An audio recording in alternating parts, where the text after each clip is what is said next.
வாங்காத கடனுக்கு வட்டி கொடுக்கும்படி வீட்டுக்கு வந்து டார்ச்சர் கொடுத்த பேங்க் ஊழியர்கள். வங்கி ஊழியர் மோசடியாக 15 லட்சம் ரூபாய் கையாடல் செய்ததாக பாதிக்கப்பட்டவர் புகார். நடந்தது என்ன?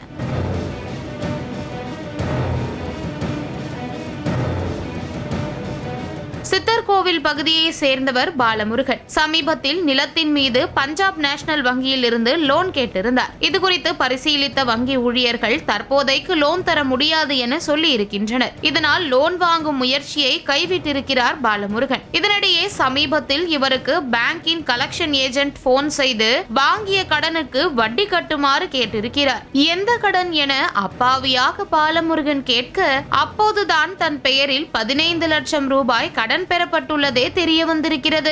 நான் ஒரு பிளாட் வாங்கலாம்னு சொல்லி லோன் கேட்டிருந்தேன். அந்த லோன் போட்டு தரேன்னு சொல்லி இங்க பேங்க்ல வேலை செய்யற ஊழியர் வந்து என்ன பார்த்தாரு. எல்லாம் என்னென்ன கையெழுத்து வாங்கணுமோ எல்லாம் வாங்கினாங்க. எனக்கே தெரியாம நான் 10 லட்ச ரூபா லோன் கேட்டிருந்தேங்க. 15 லட்ச ரூபா சாங்ஷன் பண்ணியிருக்காங்க. அந்த லோன் வந்து எனக்கே தெரியாம அவங்களா டெவலப்பர்னு ஒருத்தர் நவநீதன்ங்கிற ஒருத்தரை உள்ள கொண்டு வந்து, அவர் யாருன்னே எனக்கு தெரியாது. நான் இது வரைக்கும் பார்த்ததே இல்லை. என்னோட பணம் மொத்தமும் இப்போ அவர் அக்கௌண்ட்டுக்கு போயிடுச்சு. எனக்கு 1 ரூபா கூட லோன் வரலைங்க சார். வந்து லோனு வந்ததுக்கு அவருக்கு போனதுமே எனக்கு சொல்லிங்க, செக்கு கொடுத்துருக்குறோம், இப்படி டெவலப்பர்னு ஒருத்தர் இருக்காரு, அவருக்கு தான் செக்கு போகணும், எந்த விளக்கமுமே சொல்லாது. என்கிட்ட கையெழுத்து மட்டும் வாங்கிட்டாங்க. வாங்கிட்டு இப்போ நான் இன்னும் ஒரு 100 ரூபா கூட லோன் கட்டலைங்க சார். அவங்களே 6 மாசமா 6 டியூ கட்டியிருக்காங்க. இப்போ நான் வந்து மாசமே அழகாபுரம் ஸ்டேஷன்ல கேஸ் கொடுத்து அங்கே வந்து ஜீப்ல அந்த ஊழியரை கூட்டிட்டு போய் விசாரிச்சதுக்கு 1 மாசத்துக்குள்ள நான் அந்த பிரச்சனையை முடிச்சு கொடுத்துறேன். லோன் லட்சுமணன்கிற மேனேஜர் தான், லோன் மேனேஜர். அவர் தான் வந்து நான் 1 மாசத்துக்குள்ள நான் டைம் கொடுங்க, நான் லோன் க்ளோஸ் பண்ணி கொடுத்துறேன் ஸ்டேஷன்ல இன்ஸ்பெக்டர்கிட்ட சொல்லிட்டு வந்தாரு.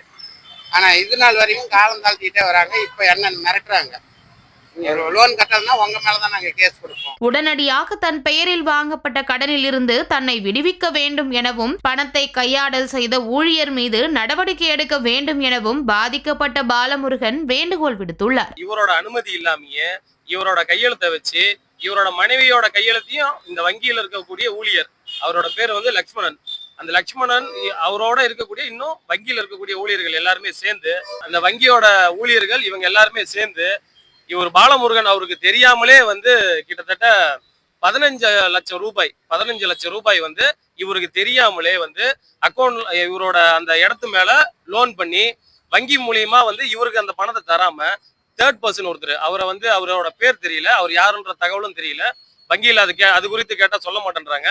அந்த மூன்றாவது நபரோட உதவியோட 15 லட்சம் ரூபாய கிட்டத்தட்ட 1 லட்சம் ரூபாயை வந்து நந்தகுமார் என்ற பேருக்கும் 9 லட்சம் ரூபாயை வந்து நவநீத கிருஷ்ணன்ற பேருக்கும் வந்து பேங்க்ல இருந்து பிரிச்சு கொடுத்துருக்காங்க. இந்த தகவல் எதுவுமே இவருக்குமே தெரியவே, பாலமுருகன்றாங்க இவருக்கு இடத்தோட சொந்தக்காரர், இவருக்குமே எந்த தகவலுமே இது வரைக்கும் தெரியவும் தெரியாது. கிட்டத்தட்ட 5-6 மாசத்துக்கு இவரோட பேர்ல வந்து அந்த வங்கி ஊழியர்களா இருக்கக்கூடிய இந்த லட்சுமணன் வந்து மாசம் 10,820 ரூபாய தொகைய கிட்டத்தட்ட 6 மாசமா கட்டிட்டு வந்துட்டு இருக்கிறாரு. இப்ப இந்த மாசம் கட்ட தவறியதால வங்கியிலிருந்து கலெக்ஷன் டீம்னு சொல்லக்கூடிய ஆட்கள் வந்து வீட்டுக்கு வந்து, நீ ஏன் இந்த முறை கட்டல, இந்த மாசம் ஏன் இன்னும் தொகையை செலுத்தாம இருக்கிறீங்கன்னு இவருக்கு தொடர்ச்சியா மன உளைச்சல் ஆளாகும்படி பணத்தை வந்து திரும்ப கட்டு, இல்லைன்னா நீ கோர்ட்டு கேஸ் நீ சந்திக்க வேண்டிய சூழல் உருவாகும் சொல்லி இவரோட எந்த நாலேஜும் இல்லாம இவரோட சொந்த தகவல்களை எடுத்து இவ்வளவு தூரத்துக்கு 15 லட்சம் ரூபாய வங்கியிலிருந்து இந்த பஞ்சாப் நேஷனல் வங்கி ஊழியர்கள் மோசடி பண்ணியிருக்கிறாங்க. இது குறித்து அழகாபுரம் காவல் நிலையத்துல புகார் கொடுத்து பேசினப்ப 1 மாச கால அவகாசம் அழகாபுரம் காவல் நிலையத்தில் கேட்டு வாங்குறாங்க. வாங்கிட்டு போய் மறுபடியும் வந்து இதுக்குண்டான தொகை மாச தொகையை தான் கட்டிட்டு இருக்காங்களே தவிர இன்ன வரைக்கும் இந்த விஷயத்த ஷார்ட் அவுட் பண்ணி கொடுங்கன்னு சொன்னவங்க கொடுக்க கிடையாது. இவர் பாலமுருகன் பேர்ல இன்ன வரைக்கும் அந்த 15 லட்சம் ரூபாய்க்கான அந்த நிதி வந்து இன்ன வரைக்கும் வைப்பு தொகையா இருக்குது.